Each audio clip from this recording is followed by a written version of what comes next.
अस्सलाम वालेकुम and good evening. मैं हूं आपके मेज़बान सना हारून। नाज़रीन, आज खित्ते की सियासत, मईशत और ताकत के ऐवानों में एक अजीब सी बेचैनी महसूस हो रही है। एक तरफ पाकिस्तान की सिफारतकारी आलमी तवज्जो का मरकज़ बन गई है। फील्ड मार्शल सैयद आसिम मुनीर और वज़ीर दाखिला मोहसिन नकवी का अहम दौरा ईरानी सदर और आला क़यादत से मुलाकातें हुई और अमेरिका ईरान कशीदगी कम करने के लिए पाकिस्तान की मुतारिक कोशिशें हुई हैं। और वज़ीर दिफ़ा ख्वाजा आसिफ तो यहाँ तक कह रहे हैं कि मामला किसी हल के करीब पहुँच चुका है। सवाल यह है कि क्या पाकिस्तान वाकई खित्ते को एक बड़े बहरान से बचाने में कामयाब हो जाएगा, और अगर अमन कायम होता है तो क्या इसके मज़बूत असरात पाकिस्तान की मईशत पर भी पड़ेंगे? क्योंकि हम देख रहे हैं कि दूसरी तरफ हुकूमत पेट्रोल सस्ता करके रिलीफ का तासुर दे रही है, लेकिन सवाल यह है कि क्या सिर्फ चंद रुपए कम होने से आवाम की मुश्किलात कम हो जाएंगी? क्योंकि महंगाई अब भी वहीं खड़ी है। बिजली, गैस, आटा, चीनी, हर चीज़ आम आदमी की पहुंच से दूर होती जा रही है। और दूसरी तरफ सियासी बयानियों की जंग भी अपने उरूज पर है। नून लीग कहती है कि 2016 में पाकिस्तान IMF प्रोग्राम से निकल आया था, मुल्क तरक्की कर रहा था, मुल्क अपने पांव पर खड़ा हो रहा था, जबकि इल्ज़ाम लगाया जा रहा है कि PTI हुकूमत ने मुल्क को तारीख की बुलंद तरीन सतह पर ले गया महंगाई में, और 2019 के सख्त तरीन IMF प्रोग्राम में धकेल दिया गया। तो सवाल यह है कि पाकिस्तान की मईशत को वाकई किसने संभाला और किसने जो है उसका बोझ बढ़ाया? उधर बिलावल भुट्टो जरदारी कराची को मुल्क का सबसे जमहूरी शहर करार दे रहे हैं। तरक्याती मंसूबों, इंटरनेशनल फाइनेंशियल सेंटर और मेड इन पाकिस्तान दिफाई पैदावार के दावे किए जा रहे हैं। लेकिन सवाल यह है कि क्या कराची वाकई बदल रहा है या सिर्फ सियासी नारे बदल रहे हैं? और अडियाला जेल से भी फिर सियासी हलचल की बाज़गश सुनाई दे रही है। बुशरा बीबी से अहले खाना की मुलाकात, मुकदमात पर मुशावरत और PTI की सियासत में नई सरगर्मियों के इशारे। लेकिन आज एक अहम समाजी और सियासी मामला भी ज़ेर बहस आएगा। वज़ीर आला पंजाब मरियम नवाज जो हैं, उनका अपनी ही जमात के एक रुकन असम्बली के खिलाफ ख़वातीन को हिरासा करने के मामले पर सख्त मौक़िफ़ इख्तियार किया गया। क्या पाकिस्तान की सियासत में पहली बार वाकई ज़ीरो टॉलरेंस का वाज़ेह पैगाम दिया जा रहा है, या फिर ये भी सिर्फ वक्ती डैमेज कंट्रोल है? तो आज बात होगी मईशत की, सियासत की, IMF की, कराची की, अडियाला जेल की और उस बदलती हुई सूरत हाल की, उस बदलती हुई सियासत की जहां बयानिए भी बदल रहे हैं और तरजीहात भी। इसी हवाले से हमें ज्वाइन किया है, हमारे साथ मौजूद है defence analyst brigadier retired Nadir Mir साहब। सर अस्सलाम वालेकुम, बहुत शुक्रिया आपका ब्रिगेडियर रिटायर्ड नादिर मीर साहब आपका। साथ ही साथ हमें ज्वाइन किया है PMLN से सीनियर रहनुमा है चौधरी परवेज इलाही ने। आप दोनों मेहमानों का बहुत शुक्रिया, वेलकम कहेंगे आपको शो में। और ब्रिगेडियर साहब, आपसे आगाज़ करते हैं गुफ्तगू का। तो ये मुझे बताइएगा कि सर आप अब जो ज़ाहिर सी बात इत्तलात सामने आ रही हैं, फील्ड मार्शल सैयद आसिम मुनीर ने ईरानी वज़ीर ख़ारजा अब्बास अल-आरची और वज़ीर दाखिला इस्कंदर मोमनी से भी जो है तफसीली उनकी मुलाकातें हुई हैं। तो आप क्या समझते हैं इन मुलाकातों में खित्ते की सिक्योरिटी, कशीदगी में कमी और मुस्तक़बिल के लाए अमल पर बात हुई है? तो क्या सिर्फ एक ये कर्टसी विजिट है या वाकई बैकडोर डिप्लोमेसी के जरिए जो है कोई बड़ा ब्रेक थ्रू करीब आ रहा है? क्योंकि पाकिस्तान की जो आला अस्करी क़यादत का इस सतह पर मुतारिक होना बहुत मायने समझा जा रहा है।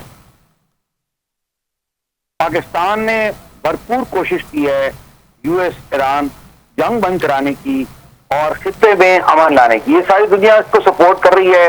आपने जो फील्ड मार्शल आपके सैयद आसिम मुनीर चाइना गए और भी ऑफिशियल गए, उनके अलावा हाई ऑफिशियल जो सीनियर ऑफिशियल है हमारे, इसी काम के लिए बेसिकली अमन लाने के लिए कोशिश हो रही है। वॉर टर्मिनेशन सीज फायर चल रहा है, एक्सटेंडेड सीज फायर है, उसको वॉर टर्मिनेशन यानी जंग को खात्मे के लिए किसी अपनी एग्रीमेंट लाने के लिए ये सब कुछ हो रहा है। आपके प्राइम मिनिस्टर चाइना गए हैं, अगरचे वो चाइना में जा रहा है और बातें भी करेंगे, there is a long list of things to talk, but उसमें ये टॉपिक भी उसका हिस्सा है।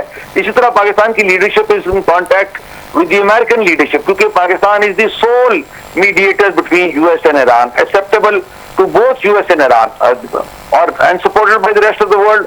तो इसमें बड़ी ताकतें like China, even Russia on board भी हैं टू ब्रिंग पीस, अमन लाने के लिए मिडिल ईस्ट के अंदर जो सारी कोशिश है। तो ये बुनियादी तौर पे पाकिस्तान की तरफ से तो हर तरह की एफर्ट हो रही है, लेकिन असल इशू ये है कि जंग जो खत्म करानी है या उसका एग्रीमेंट कराना है वो तो ईरान और अमेरिका के दरमियान होना है। तो वो दोनों जो है, अमेरिका तो काफी ऑन बोर्ड लगता है, जिस तरह भी उनके स्टेटमेंट लेटेस्ट आए हैं आपके सामने ही है। अगर जो president Trump keeps going hot and cold, मतलब वो मुख्तलिफ बातें कर देती हैं। बहरहाल ओवरऑल पॉलिसी उनकी भी एग्जैक्ट स्ट्रेटजी और ऑफ रैम्प की है, यानी जंग खत्म कराने की है मुख्तसरन। जबकि ईरान के अंदर भी इस पे काफी बातचीत हुई है और अब एफर्ट लगा के एक फाइनल शेप देने की कोशिश की। तो जाहिर है, जो आपका सवाल था कि कर्टसी विजिट है, कर्टसी विजिट तो ये नहीं है ईरान की, क्योंकि आप देखें ना कौन कौन गया, जो आपके सीनियर ऑफिशियल्स गए हैं सबके नाम आप ले लें, तो उसकी कोई चाय पीने तो नहीं ना वहां जाते, वो तो पाकिस्तान में अच्छी चाय मिल जाती है, आपको पता ही है। बिल्कुल ऐसे। तो जाहिर है वहां पर it is to culminate and finalise जो ड्राफ्ट बने। आपको पता है प्रपोजल्स अमेरिका और ईरान के दरमियान हुए और पाकिस्तान ने उनको सिर्फ पोस्टमैन या पोस्ट ऑफिस वाला किरदार नहीं किया, पाकिस्तान मीडिएट करा रहा है, पाकिस्तान उसको फैसिलिटेट करा रहा है। पाकिस्तान ने इसमें बहुत सारे और काम भी किए जो इतना शायद ज्यादा नजर नहीं आ रहे। मसलन पाकिस्तान ने सिर्फ बातचीत नहीं कराई ईरान और अमेरिका के दरमियान, पाकिस्तान ने मिडिल ईस्ट में कदम रखा है। Pakistani forces are deployed in Saudi Arabia, आपका म्यूचुअल डिफेंस एग्रीमेंट है। तो आपने एक सतह पे ईरान को थोड़ा सा क्वेश्चन भी किया है कि वो आगे जंग को ना बढ़ाए, दूसरी सतह पे आप ये भी नहीं चाहते कि ईरान के खिलाफ कोई कार्रवाई हो, क्योंकि आपको पता है हम ईरान का इंटरेस्ट भी गार्ड करना चाहते हैं, सऊदीया का भी, मिडिल ईस्ट का भी बैलेंस, यानी कि आप बैलेंस का काम भी कर रहे हैं इसके अंदर, you are doing the regional balance. और आप एक जो नेट सिक्योरिटी प्रोवाइडर जो इंडिया बनना चाहता था और ना बन सका, वो आप उस रोल में भी आ रहे हैं। अब उसमें दोनों सूरतें होती है ना, फौजें भी होती हैं और डिप्लोमेसी भी होती है, और इसके अंदर हमारी मिलिट्री लीडरशिप के साथ हमारी पॉलिटिकल लीडरशिप सारी मतलब जो टॉप लेवल पे वो ये नहीं है कि जी मिलिट्री कर रही है या पॉलिटिकल लीडरशिप कर रही है, सारी लीडरशिप कर रही है। पाकिस्तान की नेशनल लीडरशिप, कौमी जो आपकी लीडरशिप कर रही है। बिल्कुल बजट फरमाया आपने कि ऑब्वियसली मिलिट्री लीडरशिप भी और हमारी जो इस वक्त गवर्नमेंट है, दोनों एक पेज पर हैं और दोनों की ही काविशें हैं। लेकिन नादिर साहब, इस वक्त जो पूरा खित्ता है वो गैर यकीनी सूरत हाल का शिकार है और अमेरिका और ईरान के दरमियान जो तनाव है वो सिर्फ दो ममालिक का मसला नहीं है, बल्कि इसके जो असरात हैं वो खलीज, अफगानिस्तान, पाकिस्तान और आलमी मईशत तक जो है वो जहाँ पहुँचे हैं। तो मतलब ऐसे में आप क्या समझते हैं कि पाकिस्तान की जो अस्करी और सियासी क़यादत की जो मुश्तरका सिफारती कोशिशों को आप किस नज़र से देख रहे हैं? क्या पाकिस्तान खत्ते में स्टेबलाइजर का किरदार अदा कर रहा है या ये कोशिश ज़्यादातर अपने कौमी मफादात और बॉर्डर सिक्योरिटी के मुहफ़िज़ बनाने के लिए की जा रही है? पाकिस्तान, आपका ये बहुत अच्छा सवाल है। पाकिस्तान ये जो कर रहा है इसमें बहुत सारे मकासद है, कोई एक सिंगल पॉइंट नहीं है, there is not a single aim कि एक ही मकसद से पाकिस्तान कर रहा है। इसके डिफरेंट मकासद है। नंबर वन तो ये है कि ये जो जंग है जिसका आपने बहुत अच्छा कहा, ये एक रीजनल वॉर है, खित्ते की जंग है, लेकिन इसके असरात तो ग्लोबल है। आप देख लेना, ऑयल बंद हो जाता है, प्राइसेस बढ़ जाती हैं वगैरह वगैरह, तो आपकी इकोनॉमी इफेक्ट होती है, इकोनॉमी इफेक्ट होती है तो पॉलिटिकल इंस्टेबिलिटी। अगर आप किसी भी मुल्क में दुनिया के अंदर लोग पेट्रोल पंपों पे खड़े हो या इकोनॉमी ना चल रही हो तो उससे इंतशार ही फैलेगा ना, स्टेबिलिटी तो नहीं आएगी उससे। तो इसलिए इसके इकोनॉमिक्स के पॉलिटिकल रेमिफिकेशंस भी हैं, यानी उसके सियासी असरात आगे निकल आते हैं। और फिर एक्सप्लॉइट करने वाले स्पॉइलर भी तो बैठे ना दुनिया में करने के लिए। तो हुकूमत तो बहुत अच्छा कर रही है पाकिस्तान की सिविल गवर्नमेंट जो है, इसी तरह मिलिट्री उनके साथ मिलकर दोनों मतलब हैंड इन ग्लव या एक ही मकसद से। और जो आप ये चीज समझने की कोशिश करें कि पाकिस्तान का जो रोल है ना इसमें, वो खाली लोग कहते हैं जी मीडिएटर। मैं ये सवाल पूछता हूँ कि भाई why Pakistan is the mediator? मतलब हम तो कर रहे हैं तो हमारा कौमी मफाद है, पाकिस्तान का इंटरेस्ट है, लेकिन वो आपको क्यों एक्सेप्ट कर रहे हैं? अमेरिका भी एक्सेप्ट कर रहा है, ईरान भी एक्सेप्ट कर रहा है, चाइना भी चाहता है। तो ये पाकिस्तान की जियोपॉलिटिकल स्टेचर, जो पिछले साल आपने इंडिया से जंग लड़ी थी, चाहे 4 दिन की जंग थी, लेकिन आपने दुनिया को बता दिया कि आप पाकिस्तान अपने से कई गुना बड़े दुश्मन से लड़ सकता है, उसको रोक सकता है, उसको नुकसान कर सकता है। आपका स्टेटस ऊपर गया, उनका नीचे आ गया। तो उसके अलावा आपने इस साल डिप्लोमेसी देखें, खाली बात डिप्लोमेसी जो होती है ना, ये गलत समझते हैं लोग, ये बातों से नहीं होती जी बस बातें कर ली तो डिप्लोमेसी हो गई। वो ठीक है, बात करने का तरीका होता है, लेकिन इसके पीछे ताकत होती है। अमेरिका डिप्लोमेसी करता है तो उसके पास 2 ताकतें, एक फौजी ताकत है, इकोनॉमिक्स है। चाइना डिप्लोमेसी करता है तो उसके पास मिलिट्री पावर भी है, उससे ज्यादा उसके पास इकोनॉमिक पावर है। आप देखें पुतिन भी, ट्रम्प भी मशीन गया है, पुतिन भी गया है, आपके वजीर आजम भी गए हैं अगर। तो आपने मिडिल ईस्ट के अंदर आप फौजी भी लेके गए हैं ना, तो आप एक बैलेंसर का रोल भी ला रहे हैं। आप उसके नए सिक्योरिटी आर्किटेक्चर जो आना है मिडिल ईस्ट के अंदर, जिसमें अमेरिका का थोड़ा सा 2 कदम पीछे होगा और पाकिस्तान 2 कदम आगे होगा, मिडिल ईस्ट की गल्फ की बात कर रहा हूं, तो आप उसके उस रोल में भी आ रहे हैं ना। तो ये मल्टीपल रोल्स है आपके, जिसकी वजह से आपकी काबिलियत की वजह से, मतलब आप के पास फौजी ताकत है, आपकी पॉलिटिकल, और एक और बात कर दूं, ये पॉलिटिकल स्टेबिलिटी है। आज अगर पाकिस्तान में पॉलिटिकल इंस्टेबिलिटी हो तो आपसे कौन बात करेगा? आप वो कहेंगे जी आप अपना मुल्क संभाले, आपने हमारा मसला क्या हल करना है। तो ये चीज को मत भूलें कि पाकिस्तान के अंदर पॉलिटिकल स्टेबिलिटी कितनी जरूरी है, मतलब इकोनॉमिक्स के लिए भी, और दुनिया से for the world to treat you seriously, दुनिया आपको सीरियसली तभी समझेगी ना कि अगर आपके मुल्क में, तो हमारी political military leadership have to be on board and on one point, and they doing a good job. अब बड़ा अच्छा काम कर रही है हमारी पॉलिटिकल एंड मिलिट्री लीडरशिप इकट्ठे मिलके। तो इसमें सबका रोल है इसके अंदर, एक सिंगल पर्सन नहीं है, बट द होल, और पाकिस्तान की आवाम की सपोर्ट है ये सबसे ज्यादा। और आखिरी पॉइंट जो है, सबसे इंपॉर्टेंट चीज है कि लोग सपोर्ट कर रहे हैं इस सारे अमन लाने के प्रोसेस को, क्योंकि अगर लोग सपोर्ट ना करें तो अब जो कोई भी हो, लीडर भी हो, वो बोलता रहे, करता रहे, अगर तक पब्लिक सपोर्ट के बगैर कुछ भी नहीं होता। डेफिनेटली, बिल्कुल ठीक बात कर रहे हैं आप। ब्रिगेडियर नाज़िर मीर, बहुत शुक्रिया आपका, आपके कीमती वक्त का।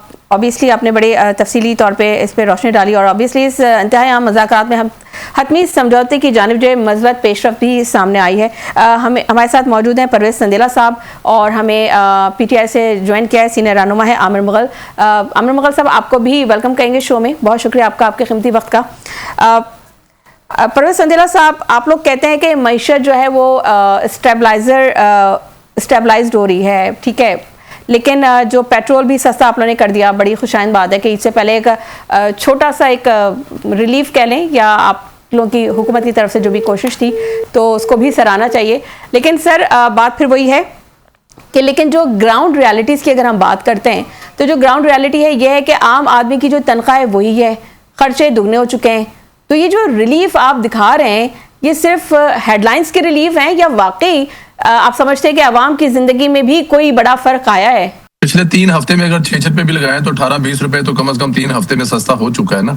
आप ये भी तो देखें ना, अगर 5 रुपए सस्ता हुआ है तो 6 रुपए, तो पिछले हफ्ते में, फिर पिछले हफ्ते में मुसलसल 4 वीक से सस्ता हो रहा है। बट एनी हाउ, ये किसी हुकूमती पॉलिसी की वजह से तो ये सब हो नहीं रहा। ये तो इस वक्त एक दुनिया में ऐसी सूरत हाल हो गई है जिसकी वजह से सब कुछ हो रहा है। देखें ना, यहाँ पे आपके 100 रुपए सस्ता हुआ है, तो बाकी दुनिया में देखें तो वहां पे तो आपको, शायद अमेरिका में देखें, तेल पैदा करने वाले मुल्क जो है, यूएई के हालात देखेंगे, यूएई में 1 दिरहम प्लस जो है वो पेट्रोल महंगा हुआ है, और बाकी चीजें भी पेट्रोल के साथ हैं। इसमें भी दूसरी कोई राय नहीं है। हुकूमत की जहां तक बात है, हुकूमत का जहां तक है, तो हुकूमत तो हर जगह पे रिलीफ देने की कोशिश कर रही है। देखें, अरबों रुपए की सब्सिडी दी जा रही है, और उसके अलावा ये देखें कि हुकूमत ने खुद अपने अखराजात किस लेवल तक कम किए हैं। 60% गाड़ियां जो हैं वो हुकूमत ने ग्राउंड कर दी हैं। पेट्रोल जो वज़रा को दिया जाता था, जो इंतहाई सरकारी जो अफसरान है जो उनको दिया जाता था, ब्यूरो को देता था, वो पेट्रोल बंद किया है। उसके अलावा तकरीबात है, उसके अलावा ट्रैवल पर पाबंदी है कि जितने मतलब हुकूमती एहलकार हैं या दूसरे हैं उनके ट्रैवल पर पाबंदी है। तो ये तमाम चीजें हुकूमत भी साथ कर रही है। पैसे वक्त आते हैं, और लेकिन उससे कौमें निकलते भी हैं। और मैं समझता हूँ कि जिस तरह से पाकिस्तानी कौम इस वक्त इंतहाई जिम्मेदारी का मुजाहरा कर रही है, इससे पहले इसकी मिसाल नहीं मिलती, क्योंकि वो ये चीज समझ रहे हैं, उनको ये चीज नजर आ रही है कि ये किसी हुकूमती पॉलिसी की वजह से नहीं है। ये इस वक्त दुनिया जिस बहरान से निकलने की कोशिश कर रही है, उस बहरान की वजह से। और शायद यही वजह है कि पाकिस्तान जो है वो सबसे ज्यादा इस बहरान से दुनिया को निकालने की कोशिश कर रहा है। देखिए, दुनिया में 200+ मुल्क है, लेकिन एक ही कंट्री है जो बार बार इन मुज़ाकरात को लेके चल रहा है, जो बार बार अमेरिका का रोक रहा है, जो बार बार ईरान को समझा रहा है कि सुलह की टेबल पर जाके कुछ मिलेगा, लड़ाई में आपको कभी कुछ नहीं मिलेगा। तो ये चीज देखे ना कि पाकिस्तान, और खुदा ना करे मेरे मुंह में खाक, कोई ऐसा लम्हा आ जाता है तो सोचें उस वक्त हालात क्या होंगे। आपके मुल्क में पेट्रोल मिल रहा है, जरूरियात अशिया जो है वो मिल रही हैं, तो इस वक्त ये भी एक बहुत बड़ी कामयाबी है। हुकूमत की हिकमत अमली के तहत आपके पेट्रोल एक भी दिन जो है वो वहां पे किसी किस्म की लाइनें नहीं लगी, बल्कि एक नॉर्मल रूटीन में मिल रहा है। तो यहाँ पर भी तो हुकूमत की एक कामयाबी है ना। कहा जा रहा है कि हमसाया मुल्क में बढ़ा नहीं है, वहां पे तो गैस मिल नहीं रही, वहां पे तो छोटा काम कारोबार करने वाला अपने अपने गांव और अपने अपने शहरों को वापस चला गया क्योंकि गैस ही नहीं अवेलेबल है। तो यहाँ पर ये भी तो मसाइल है। बट इंशाल्लाह ताला हम लोग इस उम्मीद में हैं कि जिस तरह फील्ड मार्शल और मोहसिन नकवी साहब इस वक्त ईरान में हैं, वहां से अच्छी खबर आएगी। और कहा जा रहा है कि ड्राफ्ट जो है वो ऑलमोस्ट तैयार हो गया, और ये जो हज के बाद इंशाल्लाह ताला इस्लामाबाद में फाइनल और दूसरा राउंड भी शुरू होने जा रहा है। इंशाल्लाह, पॉइंट टेकन। पीपल्स पार्टी से हमें ज्वाइन किया है डॉक्टर राकेश मोतियानी ने। वेलकम कहेंगे राकेश साहब आपको भी, आपका बहुत शुक्रिया, आपके कीमती वक्त का शुक्रिया। राकेश साहब, बिलावल भुट्टो जरदारी कहते हैं कि जी कराची सबसे ज़्यादा जमहूरी शहर है, लेकिन कराची का जो शहरी आज भी पानी, ट्रांसपोर्ट, टूटी सड़कों और सीवरेज के लिए परेशान है। तो क्या सिर्फ जमहूरियत के दावे काफ़ी हैं? बेसिक गवर्नेंस डिलीवर अगर ना हो तो? जी शुक्रिया। बिल्कुल चेयरमैन बिलावल भुट्टो जरदारी साहब ने सही फरमाया है, वो हकीकत भी यही है। और मैं आपको आपके चैनल के साथ मैं उन अपोजिशन लीडरों को चैलेंज से कह सकता हूँ, आपको साथ लेके जा सकता हूँ। जैसे हमारी कराची में रोडें बनी हुई हैं, अंडरपासेस बने हुए हैं, प्ले गार्डन बने हुए हैं और फ्लाई बने हैं। सर कहाँ की बात कर रहे हैं आप? ये डॉक्टर राकेश कहाँ की बात कर रहे हैं आप? मैं कराची से ही बात कर रहा हूँ। नहीं, कराची से बात कर रहे हैं। कराची के किस इलाके की बात कर रहे हैं आप जो आप कह रहे हैं कि मैं कराची में आपको तारक रोड भी गिना सकता हूँ, सदर भी गिना सकता हूँ, लियारी भी कर सकता हूँ, गार्डन भी कर सकता हूँ, कोरंगी में कर सकता हूँ, इब्राहिम हैदरी, जहाँ पे भी आप बोले। मैं ये दावेदार ऐसे नहीं है कि 100% उधर काम हुआ है, लेकिन वहाँ पे काम करने की जरूरत है। हम ये नहीं कह रहे हैं, चेयरमैन बिलावल भुट्टो जरदारी साहब ये नहीं कह रहे हैं कि हमने कराची में सब काम कर दिया है, लेकिन आप जो काम कराची में हुए हैं वो आप देखें। 17 साल से पहले आपके पास कोई शारा भुट्टो था, आपके पास कोई पिंक बसें थी, आपके पास कोई ईवी बसेस थी, आपके पास कोई ट्रॉमा सेंटर था, आपके पास कोई NICD का इतना बड़ा इंटरनेशनल लेवल के हॉस्पिटल थे, आपके पास जो शारा फैसल का पूरा ये खूबसूरत रोड बना हुआ है वो था। मैं आपको इतने प्रोजेक्ट गिना सकता हूँ कि आपका प्रोग्राम भी पूरा हो जाएगा। तो इसलिए हमारे जो अपोजिशन वाले हैं उनके विचारों की जो सियासत है, doctor Rakesh Motiani, sorry to interrupt you here, break का कहा जा रहा है, ब्रेक पे जाऊंगी, लेकिन ब्रेक पे जाने से पहले आपके लिए सवाल छोड़े जा रहे हो। आपने शारा भुट्टो का जिक्र किया। सर, शारा भुट्टो को जो है वो DHA से मिलाने के लिए आपने, ठीक है वो 12 महीने में आपने ये बड़ा ज़बरदस्त काम कर दिया, लेकिन बाकी और शहर भी है, सिर्फ वो DHA जो है कराची नहीं है, उससे बाहर भी जो है वो कराची है। उसके हवाले से आप क्या कहेंगे? इसका मैं आपसे सवाल का जवाब लेना चाहूँगी, लेकिन यहाँ लेंगे एक ब्रेक। सो ब्रेक से वापस आते हैं तो यहीं से गुफ्तगू का सिलसिला जोड़ेंगे। Let's take a short break. आपसे ये जानना ये चाह रही थी मैं कि सर आप लोग कहते हैं कि ऑब्वियसली IMF की बात की जाती है जब भी, तो हुकूमत को आप लोग तनकीद का निशाना बनाते रहे माजी में भी, लेकिन हकीकत ये है कि, और ऑब्वियसली हुकूमत ये कहती है, आप पे इल्ज़ाम लगाती है कि 2019 में सबसे सख्त तरीन जो है वो आप लोगों ने जो है IMF प्रोग्राम जो है उसके ऊपर साइन किया।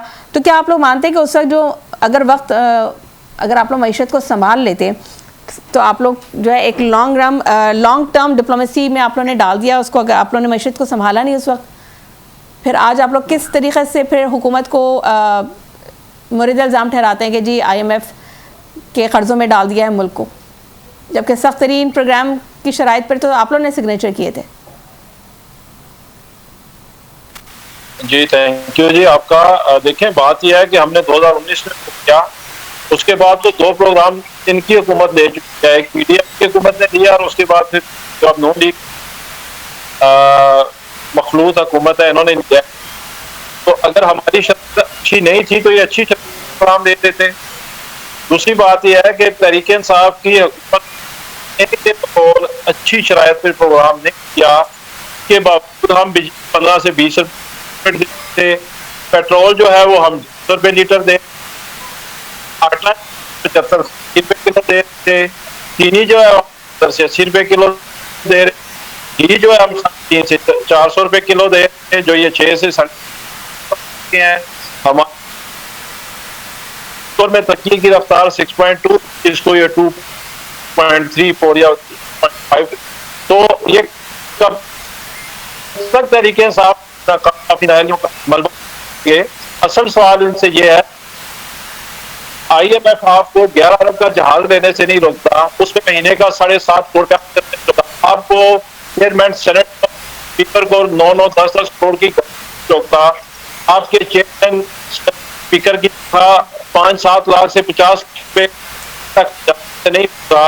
لیکن Aamir Mughal sahib sorry to cut you here, یہ کہ حکومت یہ کہہ رہی ہے، کل میرے پروگرام میں راجہ انصاری صاحب تھے تو انہوں نے بھی یہ کہا کہ جی پاکستان تو بڑی ترقی کر رہا تھا، معاشی طور پہ بڑا بہتر تھا اور آئی ایم ایف سے ہمیں چھٹکارا حاصل ہو گیا تھا، لیکن آپ کی گورنمنٹ آئی، آپ کی گورنمنٹ نے جو ہے وہ سخت شرائط والا پروگرام آئی ایم ایف کا جو آپ لوگوں نے سائن کیا، تو آپ پھر جو ہے پی ایم ایل این کو آپ جواب دے رہا ہوں، میں اس کا جواب دے رہا ہوں، وہ اتنی سخت شرائط تھی کہ ہم $118 فی بیرل عالمی سے خرید کے 150 پہ دے رہے تھے عوام کو، یہ $118 فی خرید کے وہی پیٹرول عوام کو 400 روپے دے، وہ سخت شرائط تھی، یہ نرم شرائط۔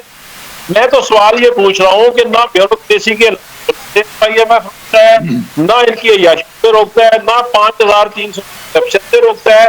ان کو آئی ایم ایف نے کہا ہے کہ پیٹرول 250 کا جو ان کو پڑ رہا ہے وہ 400 کا بیچیں، ان کو آئی ایم ایف نے کہا ہے کہ یہ 11 ارب کا دیں، ان کو آئی ایم ایف نے کہا ہے کہ چیئرمین کی تنخواہ 50 لاکھ کریں، ان کو آئی ایم ایف نے کہا ہے کہ چیف سیکرٹری پنجاب کو انلمیٹڈ پیٹرول دیں، ان کو آئی ایم ایف نے کہا ہے کہ اسپیکر قومی اسمبلی کی تنخواہ 50 لاکھ کریں۔ کیوں اپنی ساری نااہلیوں کا، ناکامیوں کا اور اپنی عیاشیوں کا اور اپنی کرپشن کا ان سے ایک چھوٹا سا سوال پوچھیں کہ 2 لاکھ سے عمران خان نے 8 لاکھ تک اپنی سیلری کیوں کی؟ لیٹ ہم کمپلیٹ، میں آپ کی طرف آ رہی ہوں، لیٹ ہم کمپلیٹ، میں آپ کی طرف آتی ہوں۔ جی عامر مغل صاحب، تو سنا بات یہ ہے کہ ان سے ملک چل نہیں رہا، 170-80 روپے فی لیٹر پیٹرول پہ یہ جو ٹیکس لے رہے ہیں، جب اس وقت بھی پیٹرول کی قیمت میں بڑی تھی تو عمران خان نے لیوی اور سارے ٹیکس ختم کر دیے تھے، اس وقت بھی روس اور یوکرین شروع ہوئی تھی تو پیٹرول اوپر چلا گیا تھا۔ آج امریکہ اور ایران کی جنگ شروع ہوئی ہے تو $85 فی بیرل سے 115-20 بیرل پہ پیٹرول چلا گیا، تو یہ بجائے ٹیکس کم کرتے عوام کو دیتے، اپنے خرچے کم کرتے، اپنے جنہوں نے وہ سارا بوجھ عوام پہ ڈال دیا ہے۔ میں تو یہ کہتا ہوں کہ پرویز سندیلا صاحب کہہ رہے تھے کہ جی ہم نے obviously جو کٹوتی کی ہے اور حکومت بھی جو ہے اس کے اندر کوپریٹ کر رہی ہے، اور جو پیٹرول ہے جو obviously حکومتی نمائندوں کو دیا جاتا تھا وہ بھی نہیں دیا جا رہا، اور شرنک کیا ہے انہوں نے بھی۔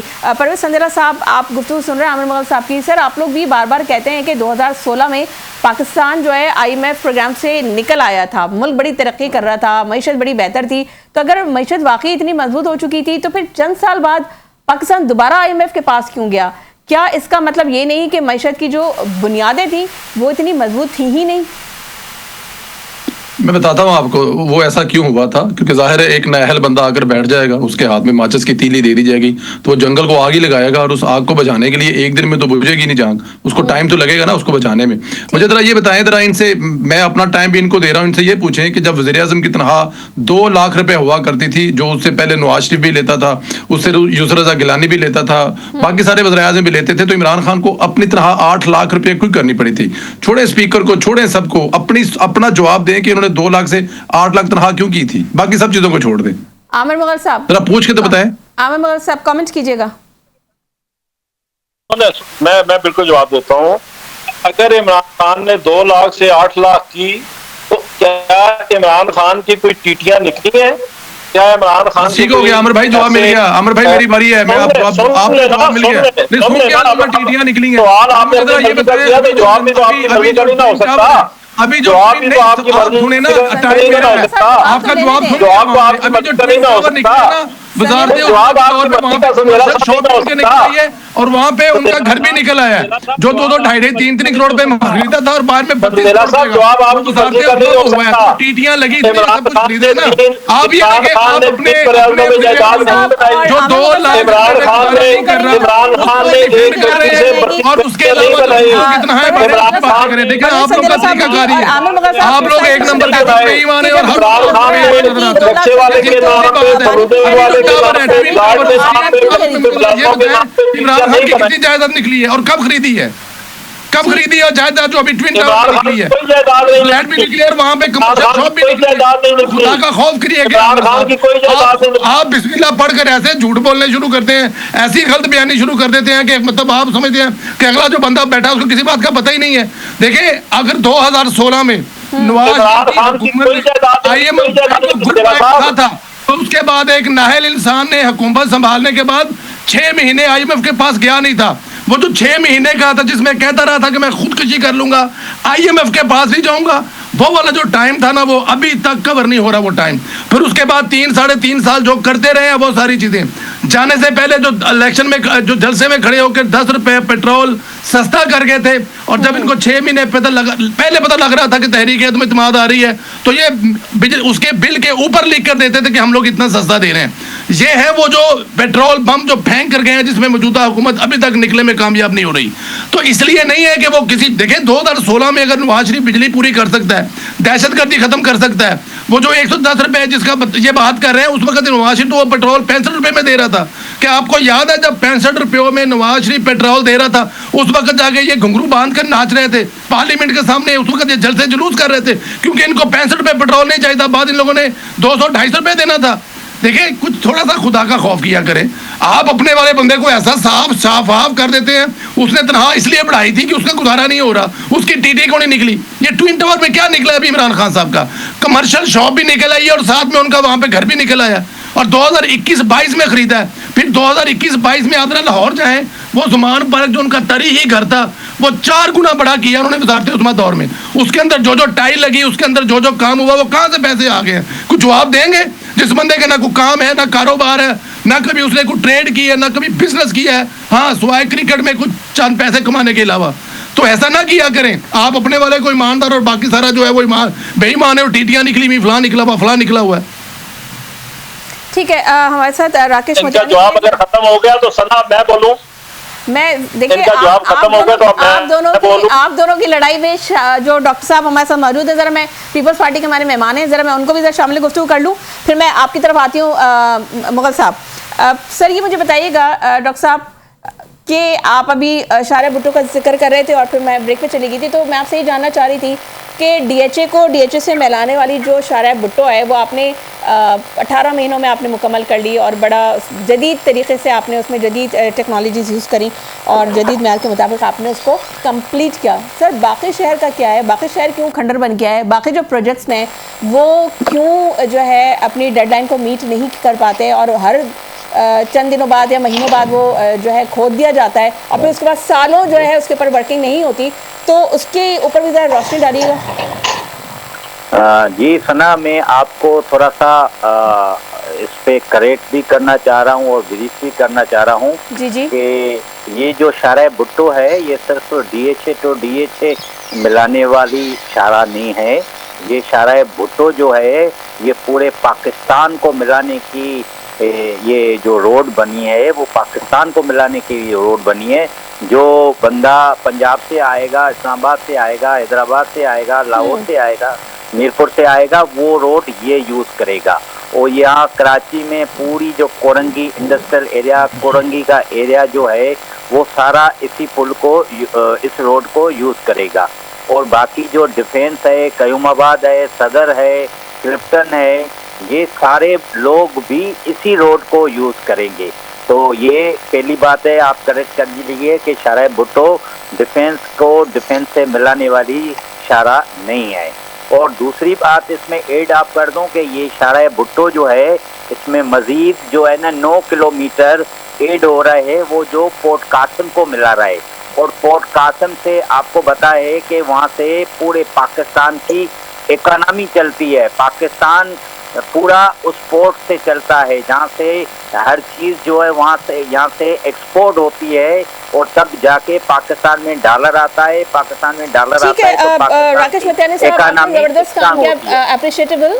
ٹھیک ہے, شارع بھٹو تیار ہو گئی, اب آپ نے بڑا تفصیل سے بتا بھی دیا, لیکن ذرا پریسائسلی بتا دیں تاکہ میں باقی مہمانوں کی طرف دوبارہ جاؤں کہ بقیہ جو پروجیکٹس ہیں, جو میگا پروجیکٹس ہیں, جو پیپلز پارٹی دعوے کرتی ہے, بڑے میگا پروجیکٹس جو ہے وہ کراچی میں سٹارٹ کیے ہیں, جس میں اوبیسلی ریڈ لائن ہے, یلو لائن ہے, RBT ہے, یہ کب مکمل ہوگی؟ جیسے کہ اوبیسلی CM نے 90 دن کا ٹائم بھی دے دیا ہے, تو ماضی میں بھی ہم دیکھتے رہے کہ اس طرح کے ٹائم فریم دیے گئے, لیکن وہ اپنی ٹائم فریم جو دیا جاتا ہے اس ڈیڈ لائن کو میٹ نہیں کر پاتے, پھر مزید ٹائم دے دیا جاتا ہے.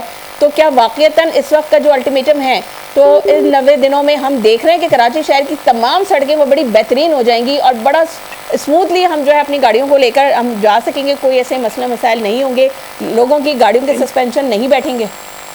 इंशाल्लाह सना ऐसे ही आप देखेंगी। बिल्कुल हमारे चेयरमैन बिलावल भुट्टो जरदारी साहब के स्ट्रिक्टली इंस्ट्रक्शन है और सीएम मुराद अली शाह इसको खुद ही देख रहे हैं। वो जो मेन रोड जो है वो कुछ जो फीडर की स्कीम है उसकी वजह से जो डिले हुआ था और फिर जो ठेकेदार का है वो अभी अब चेंज हुआ है, अभी दोबारा FWO को वो कॉन्ट्रैक्ट दिया गया है, वहाँ पे काम तेजी से जा रही है। और पूरे कराची में इस वक्त 25 अरब के प्रोजेक्ट और रोड जो हैं वो ज़ेरे तामीर हैं, वो सारे रोड अभी बन रहे हैं। और आप देखेंगे जो पहले अच्छी रोडें बनी हुई हैं उसमें मजीद ये जो रोड्स बन रही हैं उससे कराची मजीद खूबसूरत होगा और मजीद जो लोगों को अच्छे रोड सफर करने को मिलेंगे। देखिए सना, पूरे इससे पहले देखें कराची का कोई मास्टर प्लान नहीं था। कराची को जिस तरह से निचोड़ा गया था, कराची के जो शहरी हैं जो उर्दू स्पीकिंग है जिनकी 3 नस्लें जिसने तबाह कर दी, उनसे सवाल पूछने वाला कोई नहीं है। उन्होंने पूरे कराची को जो गोलियां बर्बाद कर दिया था, लेकिन गुज़िश्ता 18 सालों से बिला शराकत गैर पीपल्स पार्टी की गवर्नमेंट है, वो क्या कर रही थी? बहरहाल आगे जरा बिल्कुल 18 साल में हमने डिलीवर किया है। मैंने आपको पहले ही प्रोग्राम में आपको मैं काउंट करा चुका हूँ। 18 सालों में हमने बहुत कुछ किया है और अभी भी कराची में बहुत करने की जरूरत है। आप देखें कराची एक इंटरनेशनल सिटी है, पाकिस्तान का बड़ा शहर है, जहाँ पे रोज जो है ना कराची में 3 से 4 हजार लोग माइग्रेट करके यहाँ पे बसने आते हैं पूरे पाकिस्तान से। डॉक्टर राकेश मितानी, आपका पॉइंट आ गया। आमिर मुगल साहब आपकी तरफ बढ़ती हूँ। आमिर मुगल साहब, आप लोग कहते हैं कि आपकी जो हुकूमत है आप लोगों को हुकूमत ही नहीं करने दी गई, लेकिन फिर सर सवाल ये भी है कि महंगाई, रुपए की गिरती हुई कदर और मुआशी इनसर्टेनिटी भी जो है वो क्या किसी और ने क्रिएट की थी या उसमें आपकी पॉलिसी फेलियर भी शामिल थी? उम्मीद है जितनी तसल्ली से आपने संदेला भाई के झूठ सुने हैं, मेरा जवाब लाजमी सुन लेंगे। संदेला साहब ने कहा जी इमरान खान ने अपनी तनख्वाह 2 लाख से 8 लाख कर दी थी। मुझे नहीं पता किया है, मुझे इसके बारे में इल्म नहीं है, लेकिन मैं इतना जरूर कहना चाहता हूँ कि इमरान खान आपने क्या 3 साल 8 माह था। आमिर मुगल साहब किस चीज का मुझे नहीं पता तनख्वाह बड़ी थी या नहीं बड़ी थी, लेकिन मुझे इतना इल्म जरूर है कि 3 साल 8 माह में इमरान खान का जो वज़ीर आज़म रहा है, इमरान खान की कुछ दिखाएं 1 से 32 फैक्ट्रियां बनी हो, इमरान खान का कुछ दिखाएं पाकिस्तान में अरबों रुपए के फ्लैट्स बने हो, इमरान खान का दिखाएं कि उसके नौकरों के नाम पे, रेड़े वाले के नाम पे, ठेले वाले के नाम पे, रिक्शे वाले के नाम पे, फैक्ट्री के मुलाजमों के नाम पे ईंटें बन के अरबों रुपए की जा रही हो।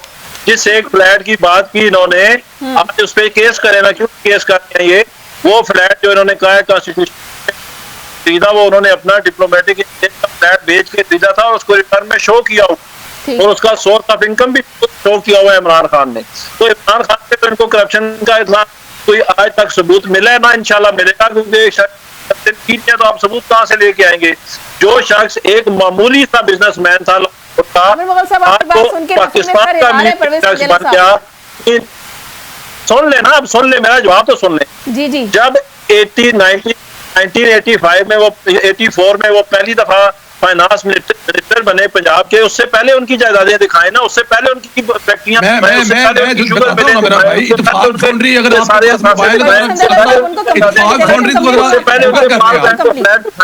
उससे पहले ये सारी जायदादें दिखाए ना, जो बर्दाश्त नहीं होता ना, गूगल कर ले संदेला साहब। अब ऐसे तो नहीं हो सकता ना, अब आप अपनी बारी में बोले, मेरी बारी में बोले, ऐसे तो नहीं हो सकता। बारी बात ऐसे नहीं होगा परवेज संदेला साहब, ऐसे नहीं होगा, ऐसे नहीं होगा। जी अपनी बारी में भी बोले और मेरी बारी में भी ऐसे नहीं हो सकता। अब बात ये है जी, इमरान खान 3 साल 8 माह वज़ीर आज़म रहे। आप आखिरी दिनों की जब इनको इशारा मिल चुका था, जब उधर साइफर आ चुका था, जब अफ्रीकी माह पे हुकूमत बदलने का इरादा और इनका प्लान बन चुका था, लंदन प्लान के तहत ये इक़्तिदार में आने की तैयारियां कर रहे थे, आप उस वक्त की शहबाज शरीफ की उठा के देखें, प्रेस कॉन्फ्रेंस उन्होंने प्रेस टॉक की थी, उन्होंने कहा था कि आज के जो आलमी मंडी का रेट है उसके मुताबिक पेट्रोल का रेट 70 रुपए होना चाहिए। یہ ان کی بالکل ہماری گورنمنٹ جانے سے 1-2 ماہ پہلے کا ان کی پریس ٹاک ہے. اب بات یہ ہے کہ آپ 150 سے پیٹرول کو 70 پہ لے جانے کے لیے آئے تھے, آپ 150 سے 400 پہ لے گئے. ہمارے دور میں ترقی آپ کہتے ہیں نا معیشت کا بیڑا غرق کر دیا. اس کا ٹائم شارٹ کریں نا, اب اس کے بعد ٹائم پروگرام کا ختم ہو جائے گا, جواب دینے دیں مجھے. معیشت کا بیڑا تھا وہ 6.2 جی ڈی پی گروتھ کھڑی تھی, آج 2.3 یا 2.7 پہ کھڑی ہے. تو بیڑا اس وقت غرق تھا یا بیڑا اب غرق ہے؟ بجلی کی قیمتیں, پیٹرول قیمتیں, کھانے پینے کی اشیاء کی قیمتیں, آٹے کی قیمتیں, کوکنگ آئل کی قیمتیں. میرا سوال جو تھا آپ اس کا جواب دیا نہیں, آپ نے سارے پی ایم ایل این کی حکومت کی سارے اپنے خامے گنا دی. سنجے صاحب کیا کامنٹ کریں گے آپ؟ عامر مغل صاحب کیا بات سن رہے ہیں, اس پہ کامنٹ کر دیں تو میں آپ سے سوال کروں گے.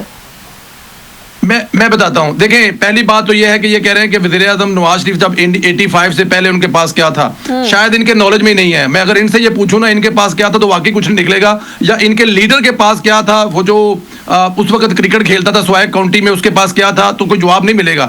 نواز شریف صاحب کی جو اتفاق فاؤنڈری تھی وہ اس سے پہلے 85 سے پہلے ایک دفعہ اس وقت کے وزیر اعظم ذوالفقار علی بھٹو نے وہ کمیاں لی تھی. آپ کو پتا ہونا چاہیے وہ لاہور میں اگر گجرانوالے سے انٹر ہو تو سب سے پہلے اتفاق فاؤنڈری لاہور شروع ہوتا تھا, پھر جب لاہور سے نکلتے تھے اتفاق فاؤنڈری نظر آتی تھی, اور اس کے بعد لاہور ختم ہوتا تھا. یہ میں 85 سے بہت پہلے کی بات کر رہا ہوں. 70 کی دہائی میں میاں شریف صاحب جو ہیں وہ دبئی میں جا کے اسٹیل مل لگا رہے تھے. تو اور اس وقت افواج پاکستان سے لے کر بہت سارے ایسے ایگریکلچر کے جو کہ بناتی اتفاق فاؤنڈری تھی. آپ کو پتا ہوگا جب شاہ فیصل اس ملک میں آئے تھے نا اسلامی سربراہی کانفرنس کے لیے, تو جو گاڑی انہوں نے استعمال کی تھی وہ گاڑی نواز شریف کی تھی. یہ پتہ نہیں کہاں رہتے ہیں. آپ ساری باتوں کو چھوڑ دیں. ان کا کپتان ویلا جب نکلا تھا نا ماں کے نام پہ ہسپتال بنانے کے لیے, تو وہ خود کہتا ہے, اس کے اپنے بیان ہیں, پوچھ لیے عامر بھائی سے, امید ہے ضرور کمنٹ کریں گے. 50 کروڑ روپیہ اسی نواز شریف نے دیا تھا جو یہ کہتے ہیں کہ 85 سے اس کی چھوٹا سا بزنس تھا. 50 کروڑ روپیہ. پھر نواز شریف کے خاندان کی جو زکوٰۃ ہے اس سے وہ ہسپتال سیدھا ہوا تھا, وہ علیحدہ ہے جو بیگم کلثوم نواز دیا کرتی تھی. تو بھائی نواز شریف کے اگر آپ چاند پر تھوکنے کی کوشش کریں گے تو اپنے منہ پہ گرے گا. یہ کیا بات کر رہے ہیں آپ نواز شریف کا؟ نواز شریف کا ایک جو ہے وہ دینے والا ہے اور ایک وہ جو لینے والا ہے. آپ کہہ رہے ہیں کہ لینے والا بڑا مہان ہے اور دینے والا جو ہے وہ نہیں ہے. 50 کروڑ روپیہ آپ کا لیڈر خود مان رہا ہے. آپ پتہ نہیں کہاں پہ بیٹھے ہوئے ہیں, کون سی باتیں کر رہے ہیں. ڈینائی کریں گے عامر صاحب اس سوال کا جواب دیں, پوچھیں کہ 50 کروڑ روپیہ نواز شریف نے عمران خان کو دیا تھا نہیں دیا تھا. آپ دونوں ایک دوسرے سے سوال کر لیں. پرویز سندیلا صاحب, حکومت کہتی ہے کہ پاکستان ڈیفالٹ سے بچ گیا ہے, تو لیکن عوام سے پوچھ رہے ہیں آپ لوگ سے کہ آخر کب تک ڈیفالٹ سے بچ سکتا ہے ملک ہمارا, کیونکہ یہی بیانیہ چل رہا ہے, کیونکہ لوگوں کو ریلیف کب ملے گا, کیونکہ جو سروائیول ہے اور جو سٹیبلٹی ہے اس میں بڑا فرق ہوتا ہے, اور اس سے جو عوام ہے وہ بڑی سروائیول کی جنگ لڑ رہے ہیں. دیکھیں میں اس پہ تو اگر آپ پوری دنیا میں جائیں تو آپ کو پوری دنیا میں یہی حالات آ رہے ہیں. جہاں پہ میں بیٹھا ہوں یو کے امریکہ کی بات کریں تو وہاں پہ بھی اس وقت یہی حالات چل رہے ہیں. پوری دنیا میں یہی چل رہا ہے. آپ کو پتا ہونا چاہیے میرے اور آپ کے پیدا ہونے سے پہلے یہاں پہ ایک لیڈر گزر چکے ہیں جو اس ملک میں 12 سال حکمرانی کر کے گئے ہیں. وہ ڈکٹیٹر تھے, اس میں کوئی شک نہیں ہے. آپ کو یاد ہونا چاہیے ان کی حکومت صرف اس وجہ سے گئی تھی کہ چند پیسے چینی مہنگا ہوئی تھی, کیونکہ مہنگائی اتنی زیادہ ہو گئی تھی. دیکھیں یہ والی چیزیں ہمارے ساتھ ہیں, اب اسی طرح ساتھ چلیں گی. اب آپ ریلیف کس کو کہتی ہیں؟ میں آپ کو ابھی تو کہہ رہا ہوں کہ 65 روپے میں پیٹرول لیٹر دیا کرتا تھا نواز شریف 2014 میں, لیکن یہ لوگ وہ 65 روپے والا مہنگا کہتے تھے, لیکن ان کو چاہیے تھا 500 روپے والا. اگر آپ کو یاد ہو کہ عمران خان آ جائے چاہے پیٹرول 500 روپے لیٹر ہو جائے. تو یہ والی جو ایکسکیوز ہے, یہ والا جو آپ بات کر رہے ہیں, اس کے باوجود آف کورس پرابلم ہے, مسائل ہیں, مہنگائی بھی ہے, لیکن یہ والی چیزیں اب پوری دنیا میں اس وقت جس مسئلے سے ہم گزر رہے ہیں اس میں پوری کوشش کی جا رہی ہے کہ جتنی جلدی ہو سکے یہ جنگ والا معاملہ ختم ہو, جو کہ ہم نے لگائی نہیں ہے. ہمارا لینا دینا بھی اس جنگ سے کوئی نہیں ہے, لیکن اس میں پوری دنیا اس میں افیکٹڈ ہے. جہاں تک آپ مہنگائی کی بات کر رہے ہیں, ابھی میں نے بتایا نا میرا بھائی بڑی اس وقت تکلیف میں ہوا کرتے تھے. یہ بالکل آپ کو پتا ہے 126 دن دھرنا کیا تھا, 65 روپے پیٹرول ہوا کرتا تھا. یہ بار بار جو بتا رہے ہیں 118 کا لے کے ہم اتنے میں دیا کرتے تھے, 118 لے کے بھائی ہم لوگ 100 میں لے کر 65 روپے میں دیا کرتے تھے, لیکن آپ لوگوں کو منظور نہیں تھا. تو انشاءاللہ تعالیٰ یہ آنے والے دنوں میں مسئلے مسائل ختم ہونے والے ہیں. ہم لوگ انشاءاللہ پوری دنیا کا عمل بحال کرنے سے بالکل چند قدم کے فاصلے پر ہیں, بلکہ شاید ڈرافٹ لکھے جا چکے ہیں, آج کل میں سامنے آنے والے ہیں, اور اس کے بعد انشاءاللہ تعالیٰ. اور میں آپ کو ایک اور بتاؤں, چائنا کی اگر ایران کی صلح ہوتی ہے تو آپ کی جو ٹرین لاہور سے چلے گی نا، کراچی سے چلے گی، وہ انشاءاللہ تعالیٰ جا کے یورپ میں کھڑی ہوا کرے گی. آپ کا جو پائپ لائن بچا پڑا ہے نا پیٹرول والا، انشاءاللہ ایران سے آپ 4 گنا سستا پیٹرول بھی لیں گے اور اپنے ملک میں 4 گنا سستا پیٹرول بھی دیں گے. اور یہ سب ممکن کیسے ہوگا؟ فیلڈ مارشل اور وزیر اعظم میاں محمد شہباز صاحب کی قیادت میں. یہ کسی اور کے بس کا کام ہی نہیں ہے. آج پوری دنیا جو آپ کے نعرے مار رہی ہے نا، پوری دنیا آپ کی جو جے جے کار کر رہی ہے، اور پوری دنیا جو آپ کی طرف دیکھ رہی ہے، انشاءاللہ تعالیٰ اس کے ثمرات عام انسان تک پہنچیں گے. جب آپ پیٹرول لیں گے نا ایران سے، ایران کی جو صلح صفائی ہو چکی ہوگی، ایران سے پابندیاں ہٹ چکی ہوں گی، ایران دنیا کے ساتھ ٹریڈ کر چکا ہوگا، تو لوگ پھر یاد کیا کریں گے میاں محمد شہباز شریف صاحب کو. لوگ پھر دعائیں دیں گے فیلڈ مارشل سید حسن اس میں کریڈٹ ہے عمران خان صاحب کا، کیونکہ وہ جیل میں بیٹھے ہوئے ہیں، اسی لیے سارا کچھ ممکن ہے. ان کو بھی کریڈٹ دیا جائے گا. صاحب میں ایک بات آپ سے اور جاننا چاہوں گی، پھر میں امن مغل صاحب کی طرف جاؤں گی. مریم نواز صاحبہ نے اپنی ہی جماعت کے ایک رکن اسمبلی کے خلاف جو ہے وہ ایک ہریسمنٹ ایلیگیشن پر بڑا سخت موقف لیا ہے. obviously وہ ایشو آپ کو پتہ ہی ہے. تو سر آپ کیا سمجھتے ہیں کہ کیا واقعی مسلم لیگ نون کے اندر جو اکاؤنٹیبلٹی کا ایک نیا کلچر آ رہا ہے، یا اس وقت پبلک پریشر مینیج کیا جا رہا ہے صرف؟ سر پریسائزلی بتا دیجیے گا تاکہ میں پھر نیکسٹ مہمان کی طرف جاؤں. سر میں آپ کو ایک بات بتا دوں.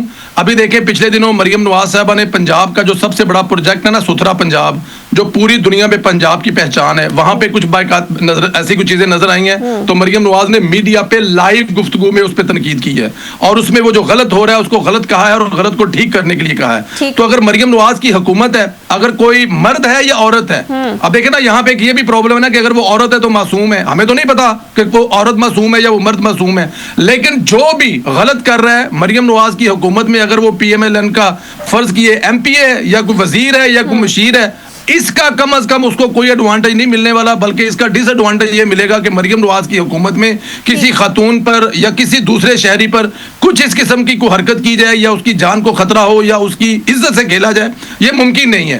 خواتین کے بارے میں آپ کو یہ بتا دوں کہ خواتین کے بارے میں مریم نواز ہمیشہ کہتی کہ خواتین میری ریڈ لائن ہیں، اور وہ ثابت بھی کرتی ہیں. پنجاب میں آپ کوئی بھی کیس اٹھا کر دیکھ لیں، مریم نواز اس پہ بالکل.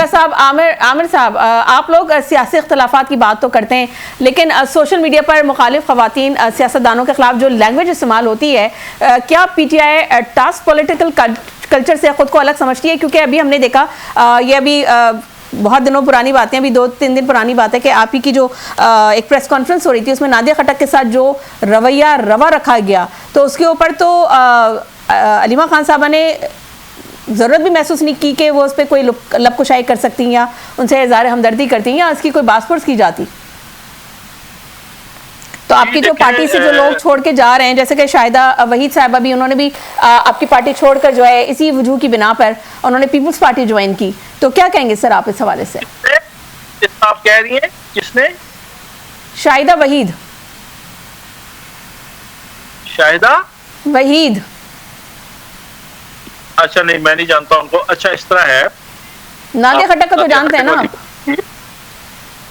جو آپ نے نادیہ خٹک والی بات کی، جی علیمہ آپا تو اس وقت پریس کانفرنس، ان کو میرے خیال میں نہیں پتا پیچھے کیا ہو رہا ہے، لیکن جو بھی ہوا اس کے پیچھے اس سے ہٹ کے جو وہ ہمارے کارکن ہیں فتح اللہ برقی بھی معذرت کی نادیہ سے، اور تحریک انصاف کے مرکزی جنرل سیکرٹری سلمان اکرم راجہ خود نادیہ خٹک کی دستگوئی کے لیے.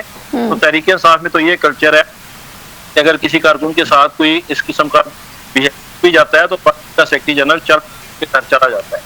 دوسرا، پرویز میرا صاحب نے کہا کہ میاں نواز صاحب نے 50 کروڑ دیا تھا شکرانہ کے لیے، میرے گھر میں نہیں ہے. اگر انہوں نے دیا اپنی ذاتی جیب سے میں بالکل ان کا شکریہ ادا کروں گا، لیکن کوئی ثبوت بھی مجھے ملے ہے. آپ اپنے وزیر اعظم کی تقریر سن لیں یار عامر بھائی، میں آپ کو بھیج دیتا ہوں. مغل صاحب سوشل میڈیا پہ بانی پی ٹی آئی کا بیان اس حوالے سے موجود ہے. میری بات میں بھی آپ نہیں بولنا ہے تو پھر تو پروگرام نہیں ہوگا. اس طرح تو ہوگا نا. لیکن آپ غلط بیانی کرتے ہیں عامر بھائی، کیا کرتے ہیں آپ؟ غلط بیانی بھی تو کرتے ہیں نا یار. کیونکہ پروگرام کا وقت ختم ہو رہا ہے، اس لیے میں آپ لوگوں سے معذرت چاہوں گی اور آپ لوگوں کا شکریہ ادا کروں گی. چودھری پرویز سندیلا صاحب آپ کا شکریہ، عامر مغل صاحب آپ کا شکریہ، اور ڈاکٹر راکیش متیانی، آپ تینوں مہمانوں کا بہت شکریہ. مجھے دیجیے اجازت، اللہ حافظ.